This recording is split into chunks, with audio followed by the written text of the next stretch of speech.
Here, I kind of break it off as much as I can without using the knife. And then I'm going to take the knife, take my hand, kind of just spread it open and lightly run my knife along all the fat and all the tendons and everything to break it down. So slowly, you're going to make a few passes at it. Slowly, slowly, slowly. As you do it, just kind of pull it out, and you want to find that natural seam. So this is what you see where it breaks off right here. This whole piece is one, and this is another. So this is what you're taking off right here. And so this is where you kind of just want to make a smooth, even cut. And so, like with all the pieces that we're going to take off, you can truss up and make into a steak, or you can save it and do other applications like I'll show you guys. So, and so this right here too. So just kind of. Okay, there's another piece. So there's another piece. So this right here is like the tenderloin filet mignon. This piece right here is it. This is the most tender and everything. So same kind of process. Just slowly work your way through. Just being really delicate because you don't want to slice into the meat. These are like the most expensive cut. So you just want to take your time and make sure you're cutting along the right size. So this is a nice cut too. You can make 2 good sized fillets out of that. Okay, so you've got it broken down for the most part. Now I'm going to take off the silver skin, which is this stuff right here. This fat right here, this will render down and be a lot of flavor, and you can actually use this. So don't take it off. I take it off, but you could leave it on. The silver skin, I'm saying, is that you need to take it off because it's going to tighten up and affect the way that it eats and everything. So the trick is, kind of, you can peel some of it off, like that, peeled right off. But this silver skin, so what you want to do, you want to start at one end and work your way back. And what I do, I start wherever there's already a little slice in it and slowly work your knife underneath of it, just a little bit, and then slanted towards the silver skin, you're going to slowly pull it back as to not cut into the meat. If I slanted the knife inward, it's going to cut into the meat and waste. So you slightly up, slowly, boom. So once you have that little flap, you just want to try to hold it. Same thing, same angle, just nice and slow.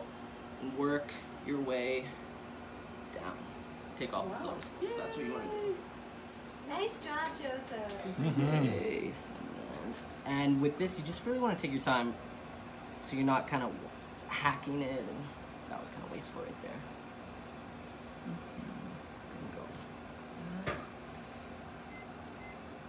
Yeah, that 1/8 of an ounce of meat, I'm sure, is a big deal, Joseph. Hey, when you're working in a restaurant, it all counts. Yeah, it all counts. Absolutely. Okay. So it's okay. You don't want any large pieces of the silver skin because that's going to tighten up when you're cooking it. And so for all this stuff, you could leave it on and cook it, but we're going to trim it down so it's a nice, beautiful, perfect fillet. So with this stuff, I just kind of trim off. Just to make a nice, even, round, kind of baseball fillet. We want to take this stuff off too. You see? Mhm. That's my problem, is I don't have sharp enough knives. That's right. That's the That's first like thing. the key is the sharp knife, absolutely. Okay, so that's not too bad. You could go through and get off all these little pieces. If it bugs you, it's not going to affect it too much. The main thing is getting off those big pieces of silver skin.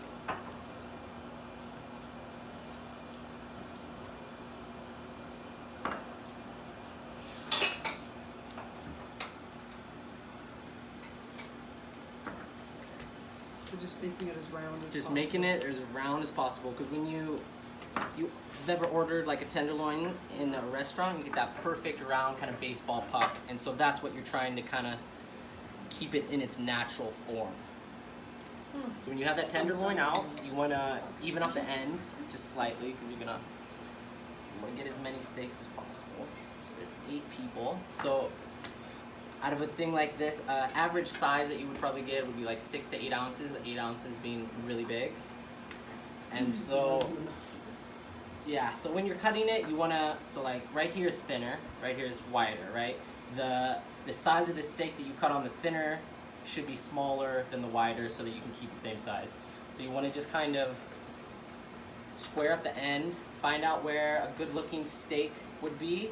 About right here is probably 6 to 7 ounces. We got this first one cut. 173. That's pretty good. Go for the next one. So these next ones, these right here are going to be like the best looking ones. So let's make sure they're coming just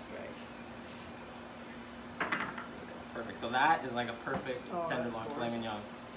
mignon. And when you're slicing them, to get those perfect like even slices where you're not jagging it, you want to take your knife and you don't want to saw it. You want to do fluid movements back slowly. So find where you're at. And another trick, sorry, I should show you guys. So when you cut this off, if it's about the same size, right? This is the weight you want. Use this as a guide to cut the sizes, right? When you first start. So right there, if I cut that, I know that's going to be approximately the same. So and you do just a nice one down, nice and Sharp even. knife thing again, Jen. Nice and even, and let the knife carry it down. Don't press too much. So that's looking pretty good. Wow. So, how many ounces was this one you're thinking? I'm thinking they're like 6 to 7 ounces. Well, throw 'em on. These are Let's see. this is probably like 7 to 8. Let's see. 223. So that's like at least 7.8 ounces. Yay. So it's a nice size. 1, 2, 3, 4, 5. Uh-oh. Uh-oh. Uh-oh. Oh no, we've got Ed this and I guy can right here. split one. So yeah, with ones like this, you can kind of, you want to trim it up a little bit, get this kind of fat off. Oops. Don't do that. Did you cut yourself? No, but I almost did. And if you have like butcher's twine, works really good. But if not, it's fine either. You just want to kind of roll it into the form. Left-hand side here. Oh, look at that. You got 2, 4, 6. This an elastic band would work. Oh, perfect. You don't want no one. Go for 2, 4, 6. Which? 8. Perfect. There we go. And all this stuff. You can. This is great to use in like a stew or a stir fry or anything. So if you buy a big tenderloin, you're gonna break it down like this. Have the steaks the first night. Save these scraps. The next day you can make whatever stir fry or anything. Stew is really good. And all this fat right here, this fat will totally break down. So if you wanted to elevate it a little bit, we could render down some of this fat into a saute pan first, and then add a little oil, and then you can sear the steaks in the fat that's already rendered down, kind of like a confit step. We're gonna take all this scrap and save that. Okay, cool. So, got everything cut. The next step is gonna be searing. So maybe I'll just run through with you guys the technique to do it, and then I'll get that all going. We can kind of hang out, and then we'll have dinner in 20 minutes. To get that hard sear, which is gonna develop the flavor, which is the main thing. It's called a Maillard reaction. It's actual chemical reaction that happens with the meat when it's caramelizing in the pan. So like for instance, if you took a steak, you seared it, cooked it to medium rare, you took another steak, put it in the oven and cooked it to medium rare, tasted the 2 steaks, the one that had been seared is going to taste a lot better and have way more developed flavor and everything. It's cooked to the same temperature, but the technique of searing it is what's giving it that flavor. So that's the key. So to do that, the trick that I usually do is take, after I have my meat portioned and everything, my pan is hot and ready to go. I take my steak and I just want to make sure that it's dry, so I just pat down the sides, make sure there's no moisture, and then I'm going to season very aggressively. Not just a little aggressive. No, very aggressively. Now, are 'Cause- we using pepper on this? Because you said pepper would change right. flavor. Yeah. So the pepper, I wait and finish it with the pepper. Oh, Right. okay. So let me show you how much I actually put on. And it may seem like it's a lot, but it's really not, because it's a huge piece of meat. You're only seasoning the outside. So when you slice into it, you know, you want the salt to kind of carry through on each thing. So when I do it, I literally put like a pretty good crust on top. Okay? And that's gonna help with the sear too. It's gonna suck all that moisture out and crisp up into a nice like golden brown. You wanna do both sides and the sides. Yeah. And it's almost like you can't put too much salt on it, because it's only going to stick so much, it's only going to absorb so much. What you're doing when you put it in the hot oil, all those bubbles, that's the moisture cooking off. So once all the moisture is gone, that's when it starts to caramelize and develop the flavors. So you have to, so if you can eliminate the amount of water that you're putting in the pan to burn off originally, it's going to increase the speed of the sear and develop the flavor faster. Back to the canola, this high smoke point. So searing the steak, the same thing. You want a really hot pan, not quite as hot as the scallops. You don't want it smoking, but you want it almost to that point. And the same thing, you want a bunch of canola oil in there because you want the entire bottom, a little bit of the top to be immersed in oil so it'll get the right sear.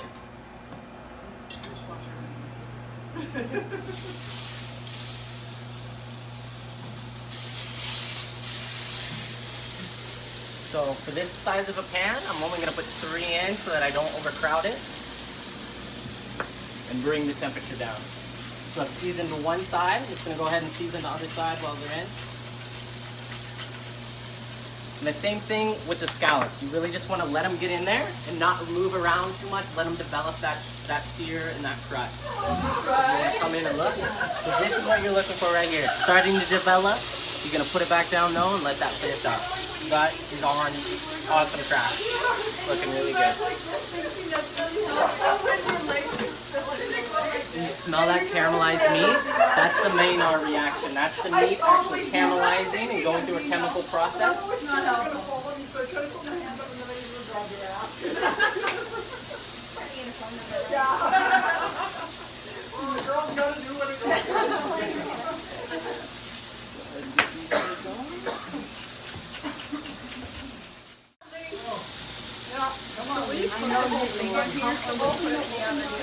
Yeah, I'll do that one and go back. I'll finish it in the oven. Yep. Did you say that already? Nope. You did it. So same idea, like 2 minutes type of idea? A little bit with this, I go by what it's looking like. So that is looking perfect. That's what you're looking for, that nice hard crust. So what I'm going to do, I'm going to baste these in butter, garlic, and herbs, and then pop them in the oven. So for that technique, at this stage, you put a hard sear on one side. Then you're going to flip them. Once you flip them, you want to pour out that excess oil. So just kind of toss that oil in there. I'm going to take a clean amount of butter, throw it in there. And then we're going to throw some aromatics, some thyme, some rosemary, and a bunch of garlic. And so what's going to happen is that butter is going to melt down, get real hot, and we're going to ladle it over the steak. And this is called basting. What that butter is doing is flash frying all those herbs and garlic. The butter is dripping into all those little crevices of the steak. Oops. Just like that. You just want to baste them as much as you can. So you hear that popping from the, that's exactly what you're going for. When you hear that, that's when all those oils are flash frying in the herbs. And it's giving that steak the essence of all these herbs and garlic. So this is kind of a key step to elevate any kind of steak.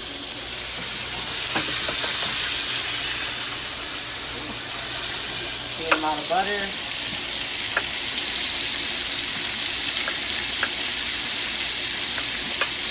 Garlic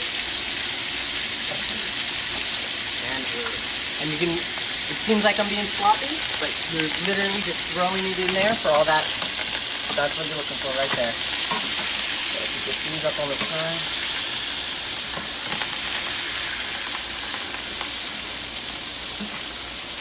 There we go, and just start basting everything. Get this off the wall. I know. In the bib. Oh, thank goodness for nature. Hey, Jim.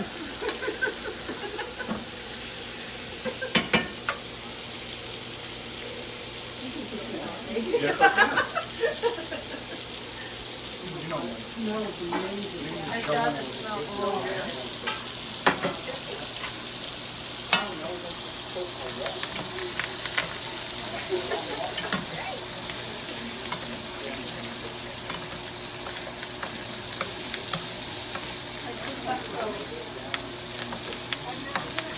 Oh, it's from back in the 80s.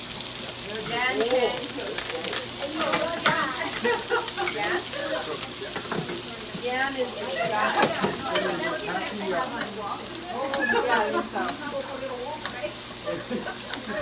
No, I don't remember. Look at that go. Oh my god. It smells amazing. I know, the rosemary is fantastic. Do you use rosemary and thyme? Rosemary and thyme and garlic, yeah. Those are kind of the, you can't go wrong with those three. I forgot the parsley sage. Yeah. So once you have a nice hard sear on them, you're happy with your crust, basted them, you want to pop them in the oven to finish. If you could finish them in the pan, you're just not going to get an even of a cook. The top is going to be overcooked and the center is going to be undercooked.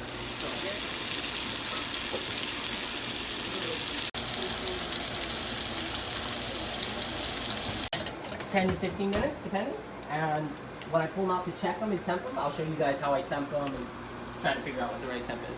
Cook the steaks to the proper temperature, looking for medium rare inside of everything, which is about 130 approximately.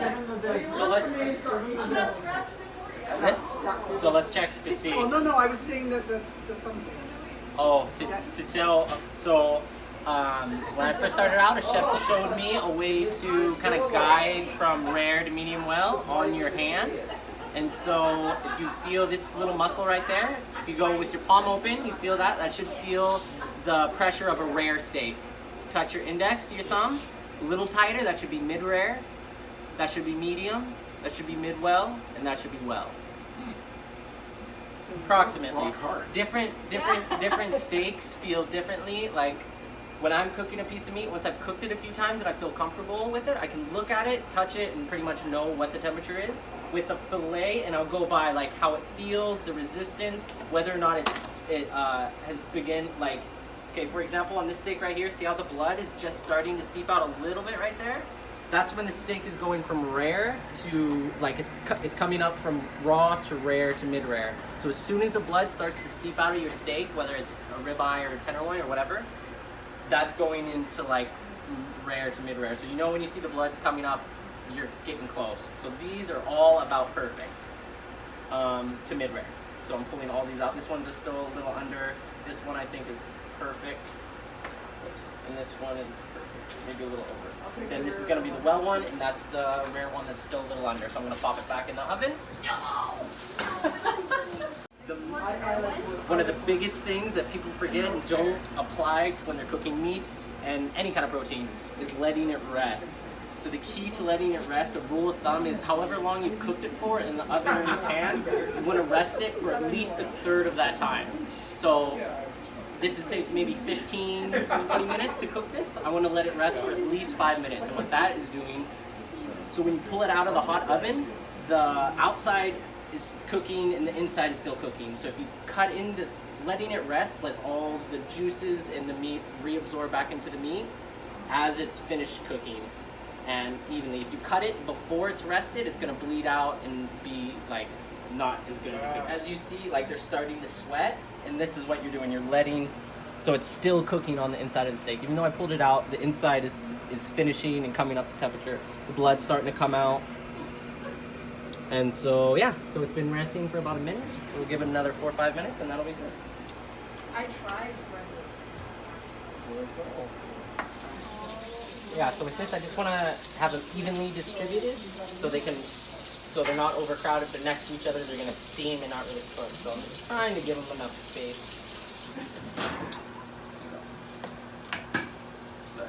Flip it over a little bit.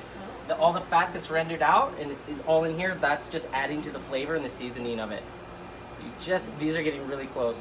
You don't want to turn the asparagus to mush, but you want a little bit more color on the bacon. So I'm going to pop that back in. Give it like 2 to 3 minutes and it'll be ready. But the rule of thumb when you're baking something is high and tight. So height and tight.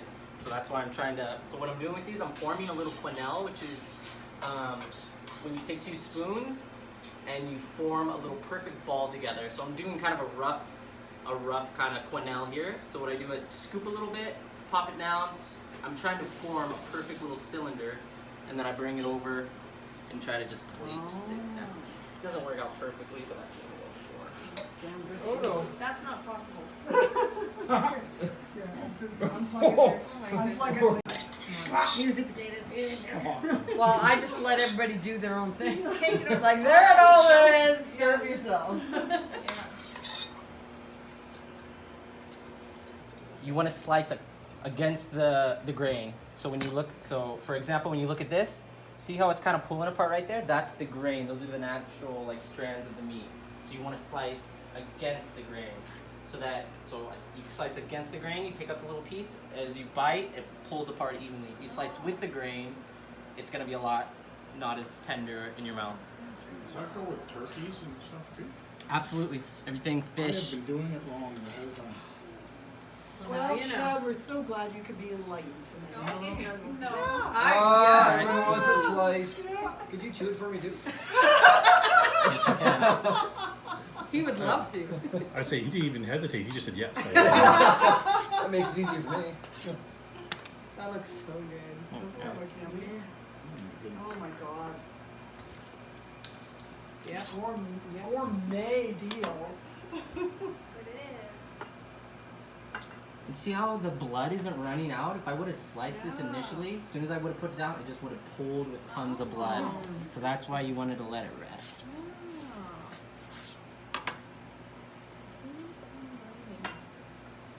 Oh.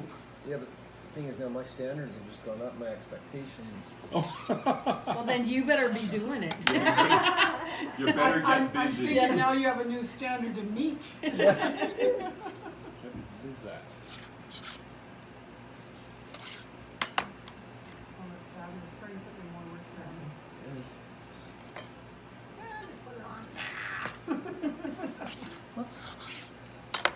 Okay, so there we go, steaks. And to finish it, I've made this compound butter. Or maitre d' butter, which is a classic French term, it's the same thing, maitre d' butter or compound butter. And it's basically just butter with a bunch of stuff in it. So for this, this is a caramelized garlic and shallot herb butter. So for the process of it, first step, you let the butter rest so it comes up to room temperature so it's nice and soft to whip it in. Then I mince up some garlic and shallots, caramelize it in the pan, really slow, develop the color, deglaze with some white wine and a little bit of lemon. I take that base, I mix it in with melted butter, more lemon juice, a little honey, salt, pepper, and then a Finzer mix, which is a mix of like soft leaf herbs, parsley, chives, thyme, tarragon, and parsley. Anyway, so yeah, and then whip that all up together, and then I just mold it into this form, pop it in the fridge until it hardens up, and then you have nice handy little compound butter. Then you just slice little medallions, voila. So,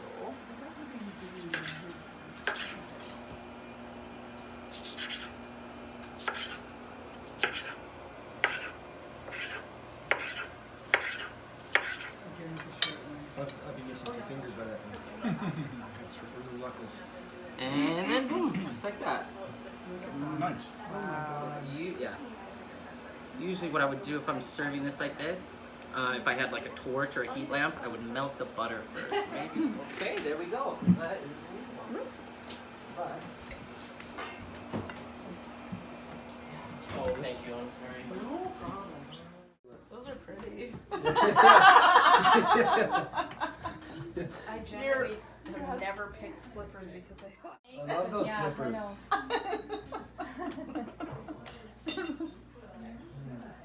So do we start? Oh, yeah. Wait.